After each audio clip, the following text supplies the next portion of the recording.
ಮೇಲೆ ಹೋದಾಗ ಇವ್ರು ಬರೋದನ್ನ ಅಂತ ಕೇಳಿಸ್ಕೊಂಡು ಅಲರ್ಟ್ ಆಗಿ ಅವರು ಇವ್ರ ಮೇಲೆ ದಾಳಿ ಮಾಡ್ತಾರೆ. ಫೇಸ್ ಟು ಫೇಸ್ ಇದಾದಾಗ ಮತ್ತು ಅವರು ಆಲ್ರೆಡಿ ರೆಡಿ ಇದ್ದು ಫೈರ್ ಮಾಡೋಕ್ಕೆ ಇದ್ದಾದಾಗ ಕಾರಣ ಬೇರೆ ದಾರಿ ಇಲ್ಲ, ಫೈರ್ ಮಾಡಲೇಬೇಕಾಗುತ್ತೆ. ಇಲ್ಲ ಅಂತಂದರೆ ಸಿಬ್ಬಂದಿಗಳನ್ನ ಪ್ರಾಣ ರಕ್ಷಣೆ ಮಾಡೋದು ತುಂಬಾ ಕಷ್ಟ.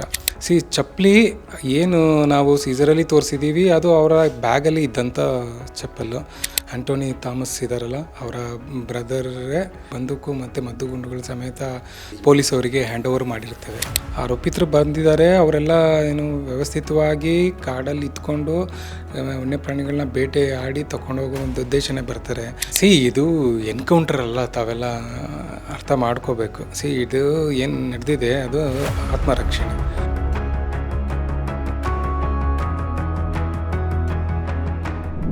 ವೀಕ್ಷಕರೇ ನಮಸ್ಕಾರ, ನೀವು ನೋಡ್ತಾ ಇದ್ದೀರಾ ಕನ್ನಡ ಪ್ಲಾನೆಟ್. ನಾನು ಮನೋಜ ಕಂಬಳಿ. ಇತ್ತೀಚೆಗೆ ಕಾವೇರಿ ವನ್ಯಜೀವಿ ಧಾಮದಲ್ಲಿ ನಡೆದಂತಹ 3 ಎನ್ಕೌಂಟರ್ಗಳಿಗೆ ಸಂಬಂಧಪಟ್ಟಂತೆ ಈಗ ನಮ್ಮ ಜೊತೆ ಮಾತಾಡಲಿಕ್ಕೆ DCF ಮರಿಸ್ವಾಮಿ ಸರ್ ಇದ್ದಾರೆ. ಅವ್ರನ್ನ ಮಾತನಾಡಿಸ್ತಾ ಹೋಗ್ತೀನಿ. ಸರ್, ಅವತ್ತಿನ ಘಟನೆ ಏನಾಯಿತು ಸರ್? ಹೇಗೆ ಅಂದರೆ ನಿಮ್ಮ ಅಧಿಕಾರಿಗಳಿಗೆ ಹೇಗೆ ಗೊತ್ತಾಯಿತು ಈ 3 ಜನ, ಅಂದರೆ ಒಟ್ಟಲ್ಲಿ 4 ಜನ ಇದ್ದಿದ್ದು, ಈ 4 ಜನ ಬಂದಿದ್ದಾರೆ ಕಾಡೊಳಗೆ ಅಂತ ಹೇಗೆ ಗೊತ್ತಾಯ್ತು ಅಂತ ಅವರಿಗೆ?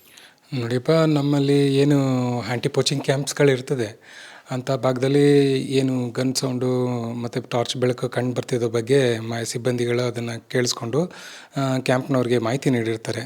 ಸೊ ಹಾಗಾಗಿ ಅದು ಮಾಹಿತಿ ಗೊತ್ತಾದ ಮೇಲೆ ಸಿಬ್ಬಂದಿಗಳು 1-2 ತಂಡ ಮಾಡಿಕೊಂಡು ಸ್ಥಳಕ್ಕೆ ಹೋಗ್ತಾರೆ. ಅಲ್ಲಿ ವಾಚ್ ಟವರಲ್ಲಿ ಮಾಡಿ ಮಾಹಿತಿ ಕೊಡೋದಕ್ಕೆ ಹೇಳಿಬಿಟ್ಟು ಇವರು ಜೀಪ್ನ ಒಂದು ಕಡೆ ನಿಲ್ಲಿಸಿ ಕಾಲ್ನಡಿಗೆಯಲ್ಲಿ ಮುಂದೆ ಹೋಗಿ ಒಂದು ಸೇಫ್ ಆದ ಪ್ಲೇಸಲ್ಲಿ ಕೂತ್ಕೊಂಡು ಕಾಯ್ತಾರೆ. ಸೊ ದ್ಯಾಟ್ ಅದೇ ದಾರಿಲಿ ವಾಪಸ್ ಬರಬೇಕಾದ್ರೆ ಬೇಟೆಗಾರರು ಸಿಗ್ತಾರೆ ಅಂತ. ಸೊ ನಂತರ ಟಾರ್ಚ್ ಬೆಳಕು ಬಗ್ಗೆ 11:30 ಒಂದು ಸಮಯದಲ್ಲಿ ಒಂದು ಮಾಹಿತಿ ಕೊಡ್ತಾರೆ. ಆಗ ಆ ಪ್ರದೇಶಕ್ಕೆ ಮತ್ತೆ ಹೋಗಿ ಕಾಯ್ತಾರೆ. ಮತ್ತೆ ಏನೋ ಅದು ಮೂಮೆಂಟ್ ಸಿಗೋದಿಲ್ಲ. ಕೊನೆಯದಾಗಿ ಅರೌಂಡ್ 3 to 4 o'clock ಇನ್ನೊಂದು ಮೆಸೇಜ್ ಬರ್ತದೆ, ಸಿರನ್ನ ಮಾಡು ಅರಣ್ಯ ಪ್ರದೇಶ ಕಡೆ ಈ ರೀತಿ ಟಾರ್ಚ್ ಬೆಳಕು ಕಂಡಿದೆ, ಆ ಕಡೆನೇ ಇರಬಹುದು, ಆ ಕಡೆ ಚೆಕ್ ಮಾಡೋಣ ಅಂತ ಸಿಬ್ಬಂದಿಗಳು ಆ ಕಡೆ ಜೀಪಲ್ಲಿ ಹೋಗ್ತಾರೆ. ಜೀಪನ್ನ ದೂರ ನಿಲ್ಲಿಸಿ ಕಾಲ್ನಡಿಗೆಯಲ್ಲಿ ಮುಂದೆ ಹಂಗೆ ನಡ್ಕೊಂಡು ಬರ್ತಾರೆ.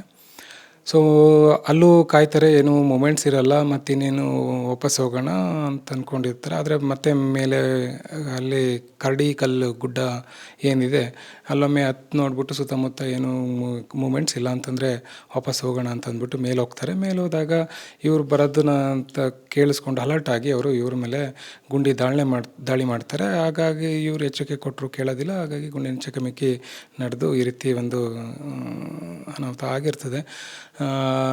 ಆ ಒಂದು ಸಿಚುವೇಷನಲ್ಲಿ ಒಬ್ಬರಿಗೆ ಪ್ರಜ್ಞೆ ಇದ್ದು ಮಾತಾಡ್ತಾ ಇರ್ತಾರೆ, ಅವರು ಎಲ್ಲಿಂದ ಬಂದರು ಏನು ಎತ್ತ ಅಂತ. ಮತ್ತು ಇನ್ನಿಬ್ಬರು ಅರೆಪ್ರಜ್ಞೆಯಲ್ಲಿ ಇರ್ತಾರೆ. ಸೊ ನಂತರ ಅವ್ರನ್ನ ಎಲ್ಲ ಕರ್ಕೊಂಡು ಅವರು ಆಸ್ಪತ್ರೆಗೆ ಕರ್ಕೊಂಡು ಬರ್ತಾರೆ. ಆಸ್ಪತ್ರೆಗೆ ಬರೋಷ್ಟರಲ್ಲಿ ಅವರು ಸಾವನ್ನಪ್ಪಿರ್ತಾರೆ ಅಂತ ಡಾಕ್ಟರ್ ತಿಳಿಸ್ತಾರೆ. ಸೊ ಇದು ಒಂದು ಘಟನೆಯ ವಿವರ.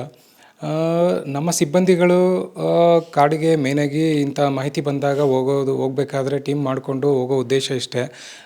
ಏನು ಅಕ್ರಮ ಬೇಟೆಗೆ ಆಗದೇ ಇರೋಂಗೆ ಒಂದು ತಡೆಯೋದು, ಎರಡನೇದು ಬಂದು ಅಕಸ್ಮಾತ್ ಹಾಗೂ ಬೇಟೆ ಬರ್ತಿದ್ರೆ ಅವ್ರನ್ನ ಹಿಡಿಯೋ ಉದ್ದೇಶ ಇಟ್ಕೊಂಡೇ ಹೋಗ್ತಾರೆ ಹೊರತು ಇಂಥ ಅನಾಹುತ ಆಗೋದಕ್ಕೆ ಯಾವುದೇ ರೀತಿ ಆಸ್ಪದ ಕೊಡಲ್ಲ.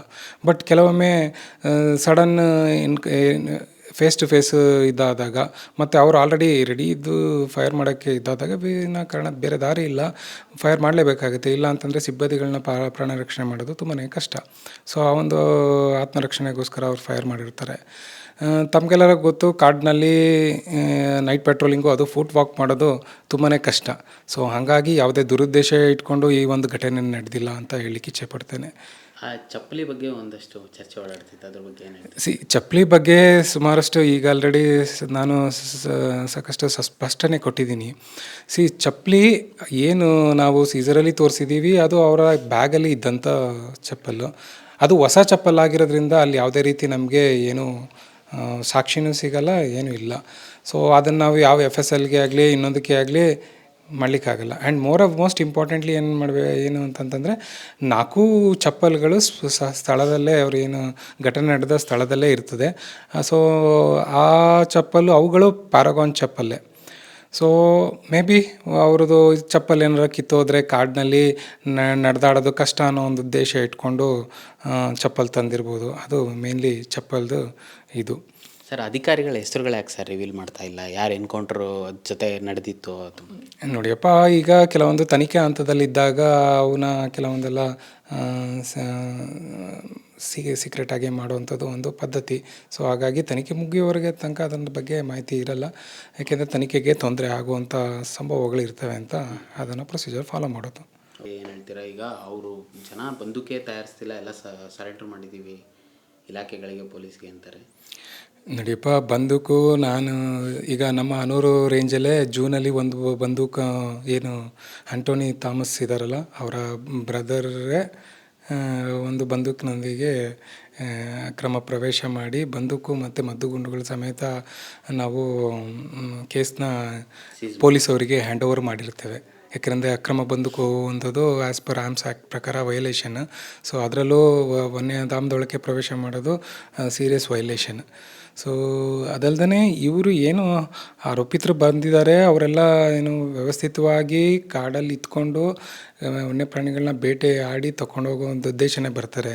ಅದರಲ್ಲೂ ಅವ್ರ ಹತ್ರ 2 ಗನ್ ಇದೆ ಅಂತಂತಂದರೆ ತಾವೇ ಇದು ಮಾಡ್ಕೋಬೇಕು, ವಾಟ್ ಈಸ್ ದ ಸಿಚುವೇಶನ್. ಮತ್ತು ಸೀಸರಲ್ಲಿ ತೋರಿಸಿರ್ತಕ್ಕಂಥ ಎಲ್ಲ ಐಟಮ್ಸು ತಾವುಗಳು ನೋಡಿದ್ದೀರ ಈಗ ಆಲ್ರೆಡಿ.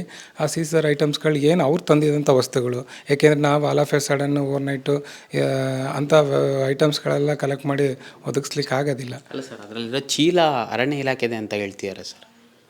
ಚೀಲಗಳು ನಮ್ಮಲ್ಲಿ ನೋಡಿಯಪ್ಪ 7 ಇಯರ್ಸ್ ಶಾಪ್ಸಲ್ಲಿ ನಿಮಗೆ ಯಾವ ರೀತಿ ಕ್ಯಾಮೋಫ್ಲೇಜ್ ಬ್ಯಾಗ್ ಬೇಕು ಎಲ್ಲ ಲಭ್ಯ ಆಗುತ್ತೆ.